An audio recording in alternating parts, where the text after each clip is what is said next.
first few days home, call your cardiologists and primary care doctors and make an appointment with each one for a visit about 6 weeks from when you get home. You may want to know when you should call your surgical team. One of the really important things, if you do have any questions, is not to allow it to develop into stress or anxiety. You need to have those questions answered quickly. You're going to feel more comfortable. So we want you to feel free to call the hospital and use the numbers that we give you as resources. Don't ever worry about asking a question. It's much more important that you seek the help and get it if you need it than worry about whether the question was not necessary. While you can call for anything that's on your mind, call your healthcare team if you notice any of the following: a temperature of 101 degrees or greater, a weight gain of 3 pounds or more in a day, if you become short of breath and it doesn't go away after rest, if your heartbeat is rapid or irregular, if you vomit, if your incisions redden, swell, or start to drain, if your chest bone clicks or pops, if you have any symptoms that resemble the ones you had before surgery, if you have problems seeing clearly, if your speech becomes slurred, if you become confused, or if you have unusual bleeding. This is the end of Part 2, First Days Home. We reviewed the basic routine, signs and symptoms to look for, and when to call the healthcare team. You may want to review information in this section. The next part is completing your surgical recovery. It is best viewed after the first week home. Stop the tape here.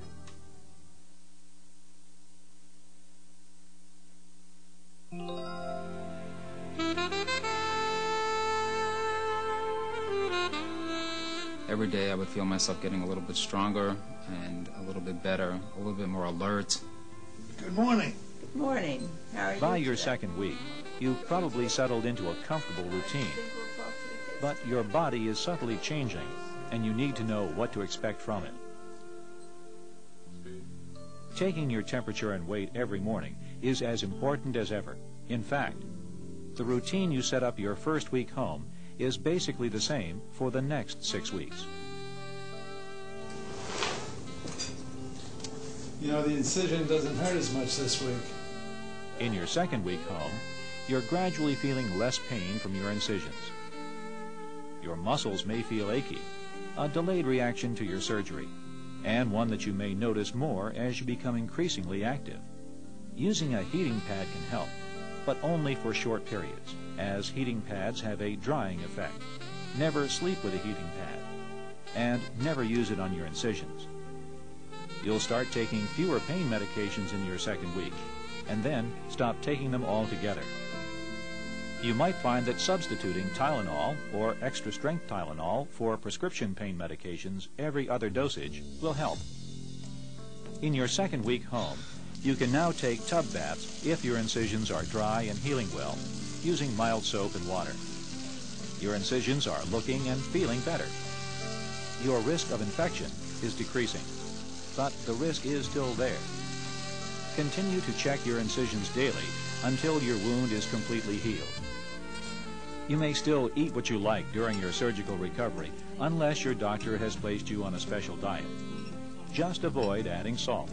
It's good. This is well seasoned. It's got plenty of chicken in it. Now that you are stronger, you can see more visitors for longer periods of time. You can also leave the house more often. But remember that you're still highly vulnerable to colds and flu. You won't be able to start driving until your cardiac surgeon says you're ready, usually about 3 or 4 weeks after surgery. As for exercise, you can do more of it, but the same basic rules apply. No bending or rotating your upper body. I think the most important thing that we don't want you to do is to do an activity that stresses your breastbone.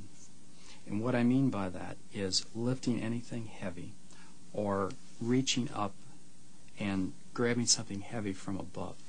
This bone is if you want to think about it, it's a fracture. It's a broken bone that is wired back together. And it takes about 10 to 12 weeks for it to heal completely. And once it heals, then there are no limitations, none at all. But during that period of time, we want you to take it easy from a point of view of upper body exercise. So we really don't want you to swim. We don't want you to mow the lawn. We don't want you to shovel snow until that bone heals. For the golfers out there, you can putt and chip, almost from the time you go home. But we don't want you to take a real swing at that. Walking is your best form of exercise. Do a little more each day for a slow and gradual recovery. You can add a flight of stairs a week to what you can do now. And each day, I try to walk a little further and do a little more exercise. And I've really gotten better every day. And up till now, I think I've done super.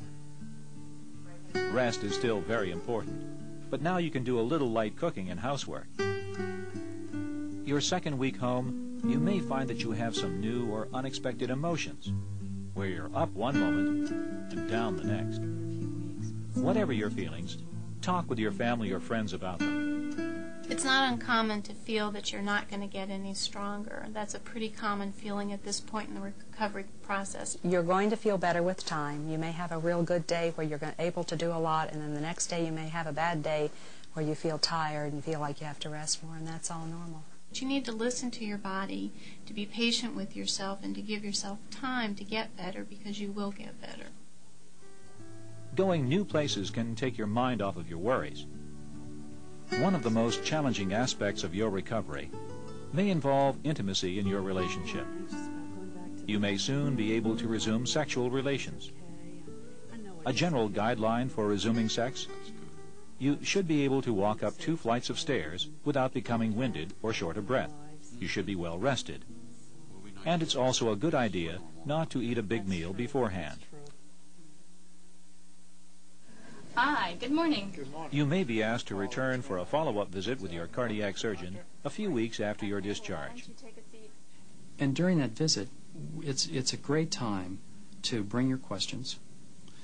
And what we use it for is to make sure that we think you're well before sending you back to your primary care doctor. During your 2-week visit, your surgeon will usually tell you that you can drive, climb stairs without restrictions, and resume sexual activity.